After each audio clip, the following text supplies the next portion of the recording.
Dear 11th standard students, இன்னைக்கு நம்ம என்ன பார்க்க போறோம் அப்படினா exercise 7.4ல sum number 3 given பாருங்க. Identify the singular and non-singular matrices. So மூணு மேட்ரிக்ஸ் கொடுத்துட்டு அதுல எதெல்லாம் சிங்குலர் எதெல்லாம் நான் சிங்குலர் क्वेश्चन கேட்டிருக்காங்க. So first one பாருங்க. given matrix நான் ஏன்னு எடுத்துக்கிறேன். So இதுக்கு determinant value கண்டுபிடிச்சு எனக்கு answer 0 வந்தா அது சிங்குலர் மேட்ரிக்ஸ், answer 0 வராம ஏதோ ஒரு நம்பர் வருதுன்னா அது நான் singular matrix. So given matrix எழுதியாச்சு, அதுக்கு determinant கண்டுபிடிக்க போறோம்.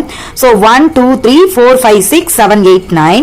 So இதுக்கு determinant எப்படி கண்டுபிடிப்போம்? 1 into 5 9s are 45, 8 6 are 48, minus 2 4 9s are 36, 7 6 are 42, plus 3 into 4 8s are 32, minus 7 5s are 35. இப்போ இதை simplify பண்ணுங்க. 1 into 45 minus 48 minus 3 minus 2 into 36 minus 42 minus 6 plus 3 into 32 minus 35 minus 3 இதை உள்ள multiple பண்ணுங்க. அப்ப minus 3 plus 12 minus 9. The total answer is 0. Determinant of A value 0 வந்துட்டனால இந்த matrix என்ன சொல்லிரலாம்? Singular matrix. Subdivision 2 பாருங்க. அதே மாதிரி தான் இங்கேயும் நம்ம என்ன கண்டுபிடிக்கிறோம் அப்படின்னா given a அப்படின்னு மேட்ரிக்ஸ் எடுத்துக்கிறோம். சோ இதுக்கு டிட்டர்மினன்ட் வேல்யூ கண்டுபிடிக்க போறோம். 2 - 3 5 6 0 4 1 5 7. நான் ஃபர்ஸ்ட் 2 வச்சுக்கிறேன். 0 into anything 0 வா, minus 4 5s are 20 plus ஏன் இங்க பிளஸ் வந்துருச்சு அப்படின்னா ஆல்ரெடி அங்க இங்க போட வேண்டிய ஒரு மைனஸ் பிளஸ் இங்க இருக்கிற ஒரு minus. So minus into minus plus 3 into இதை வச்சுட்டு இதை பண்ணுவோமா? அப்ப minus 42 வா, minus 1 into 4 minus 4 plus 5 into 6 5s are 30 0 into anything 0 வா, so அந்த term வராதா? Next 2 into 20 40 plus into minus minus. Next 42 minus 4 46 அப்ப 3 into minus 46 plus 5 into 30 150. இப்போ இந்த 3 உள்ள மல்டிபிள் பண்ணுங்க. அப்ப minus 40 minus 138 plus 150. So இப்போ இது ரெண்டையும் சேம் சைன் ஆட் பண்ணிக்கிறேன். இது டிஃபரண்ட் சைன் அதை எழுதி அதை சப்ட்ராக்ட் பண்ணிக்கிறேன். So the answer is minus 28 which is not equal to 0. அப்ப எப்ப வந்து determinant of A வந்து not equal to 0 வந்துருச்சோ அப்பவே A is not a singular matrix.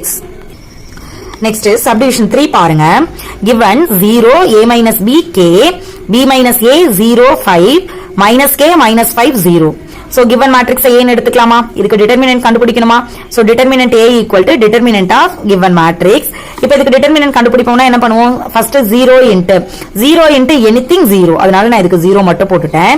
minus a minus b இதை எடுத்துக்கோமா? அப்ப இந்த ரோ இந்த காலம் இந்த ரோ அப்படி விட்டுட்டு இந்த டேர்ம்ஸ் மல்டிப்ளை பண்ணுவோமா?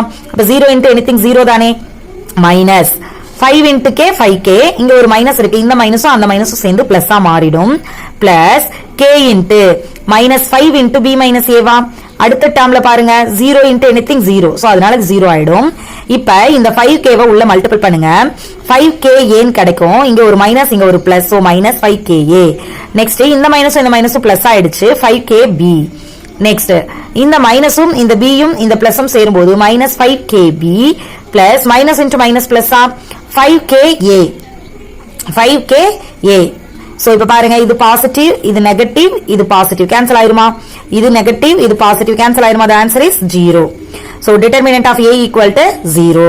so determinant of A 0 னா என்ன அர்த்தம்? A is singular matrix. Thank you students.